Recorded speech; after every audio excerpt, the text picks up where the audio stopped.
speaking of people who have had respect for the business, I mean, the man I'm speaking to is certainly one of them. So when I told my team that I would be speaking to you, most of them had one question: will you be at the Royal Rumble in 2023?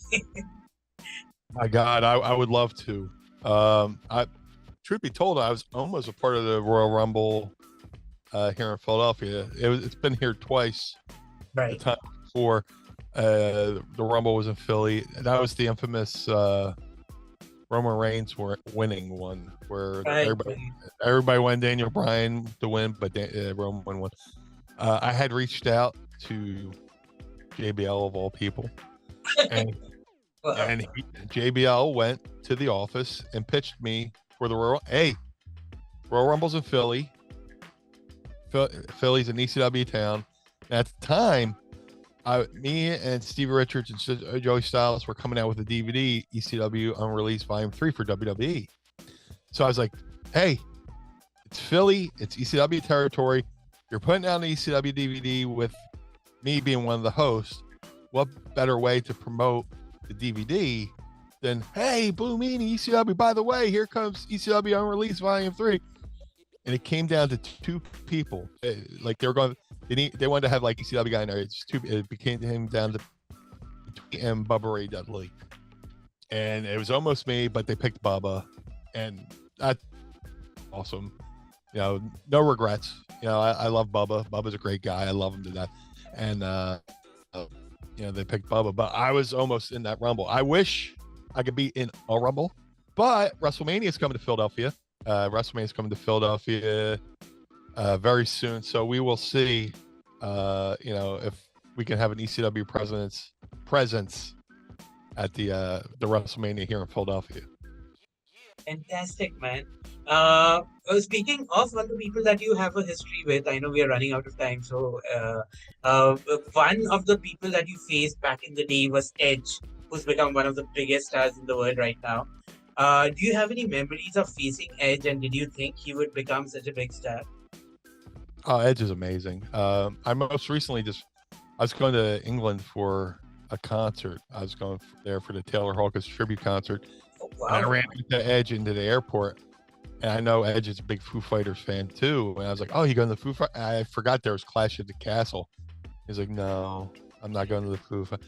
But like, I've known Edge, you know, since 95, right before he started with WWE. I was doing independence out in Michigan. And you could just tell he was going to be somebody. Him and Christian, they had a look. You know, when they walk into a room, you look at him and go, that's somebody. And you could just tell that he was going to be that guy. And then you get to know the person and have so much in common with them, everything from wrestling to music. You know, we both love the same bands. And that's a good thing to bond with somebody when you're literally on the road with them every day. You know, whether you might not be in the car with them, but you're in the locker room and just to have the same mutual things. You know, we get along with the Edge and Christian, the Hardys and stuff like that, be the same age. But the fact that he became one of the biggest stars in wrestling is no surprise to me because I saw it, you know, when we were in Detroit, Michigan, working for Malcolm Monroe, and he walked into the room. I went, that's a guy. He's got a look, and if he does everything right, he'll be somebody. Not that, you know, I have any. If I had that foresight, I should buy a lottery ticket and become a millionaire. But I saw Edge, and I knew he was somebody, and he was going to become something. We are almost out of time, and I need to do another call with you to discuss rock and roll at some point. Maybe get some Axl Rose stories that we have got from Del James. I've never met Axel, but I just know some people who work with him. Cool. We are almost out of time. Do you have anything to plug? Do you have something going on that you'd like to share with our audience? Well, if you would like to listen to more stories from me, I have a podcast called Mind of the Meanie. You can listen to wherever you get your favorite podcasts. Mind of the Meanie. If you would like to support the Blue Meanie, go to prowrestlingtees.com. prowrestlingtees.com/Blue Meanie. If you would like to follow the Blue Meanie, you can follow me on Twitter, Facebook, Instagram at Blue Meanie, BWO. in Pro Wrestling Tees, you can get the Acknowledged Meanie shirt, you get the BWO shirt. Go to mindthemeanie.com. I can talk for days. So, if you want to follow me, there's many ways to follow me, many ways to support me. And I've enjoyed my time here. Thank you so much. We still have 2 minutes. So before we hang up, speaking of the BWO, do you have any message on Scott Hall's passing? Because he was such a big part of your character in the BWO. Do you have any thoughts on his passing? I'm sorry, on who's passing? Scott Hall. Oh, Scott Hall. Talk about a great guy, a great visionary. A lot of the pro wrestlers make a lot of money today because Scott Hall had the vision to go from WWE to WCW, which made Vince start paying wrestlers guaranteed money. And so a lot of wrestlers who make decent, really good money today owe Scott Hall at that grad.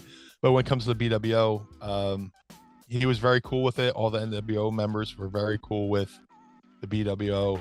And that makes it even more worth it that, 25 years or almost 30 years later, people are still talking about the BWO. I'm here talking to you about the BWO. And that's all in part to Scott Hall and his vision of saying, no, I need to go from WWE to WCW, and created the Monday Night Wars. Perfect. Thank you so much for your time. I hope to chat again soon. Thank you so much. Thank you so much, and I hope everybody has a great day.